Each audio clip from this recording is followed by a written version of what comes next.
Terima kasih Yang Mohd Kapar.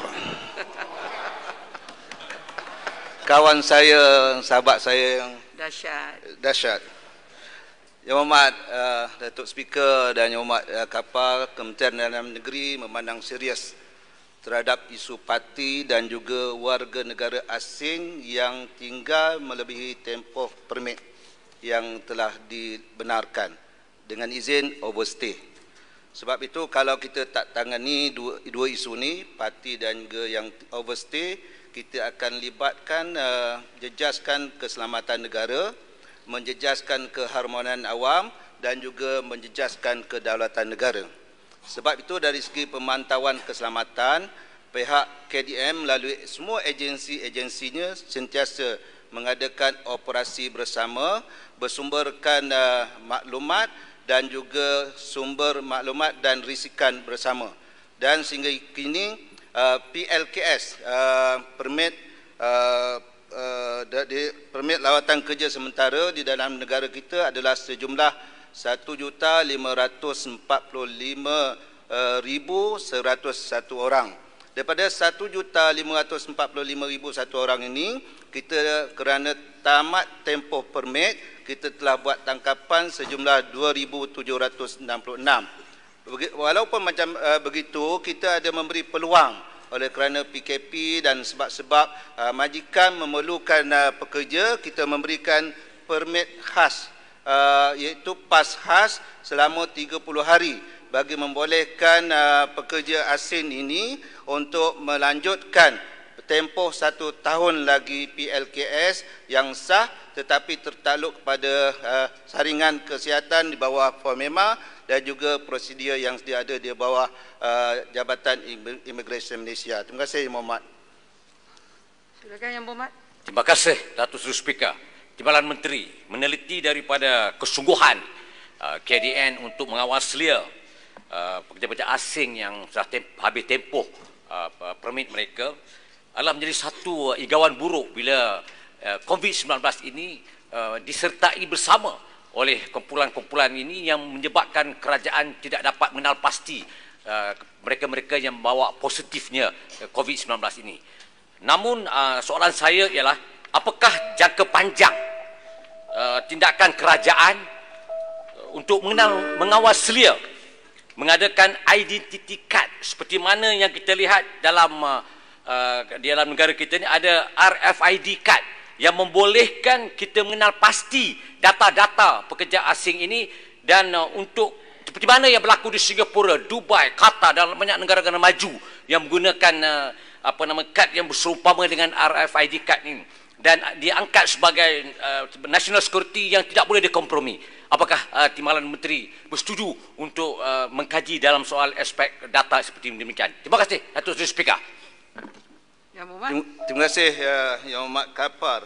Memang kita sedia maklum apabila negara kita dan seluruh dunia menghadapi masalah COVID-19, pastinya ada warga negara asing dan parti yang terlibat dengan masalah kesihatan COVID-19 ini.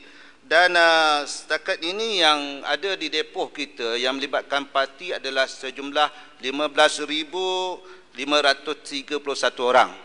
Dan yang telah terlibat atau positif COVID-19 ini adalah berjumlah 786 orang. Tetapi kita telah memberikan pemeriksaan kesihatan dan rawatan.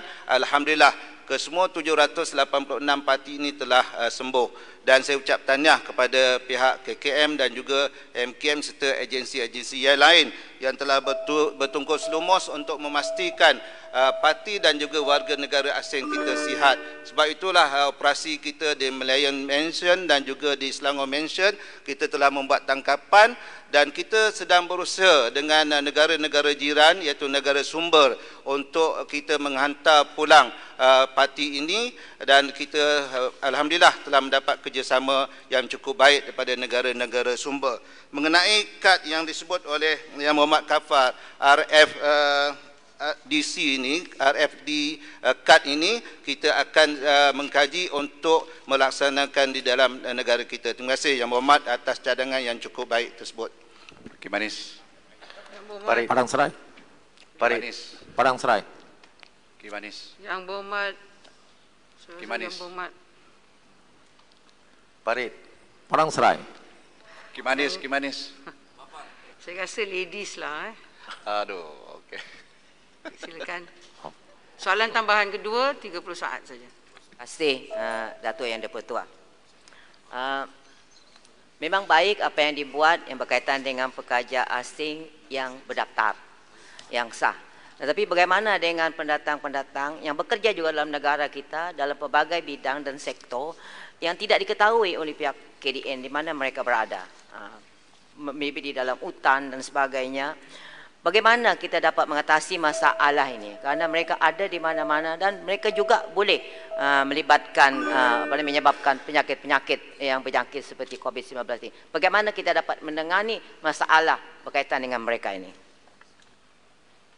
Sebagaimana yang telah kita ketahui, Yang Berhormat, kita sebenarnya ada satu pelan yang baru, iaitu pelan holistik yang berdasarkan 5 strategi atau fokus, iaitu tentang pertama strategi perundangan dan dasar penguatkuasaan parti, yang kedua strategi kawalan sempadan dan pintu masuk, yang ketiga adalah strategi pengurusan pekerja asing, yang keempat strategi operasi penguatkuasaan parti, yang kelima strategi media dan publicity.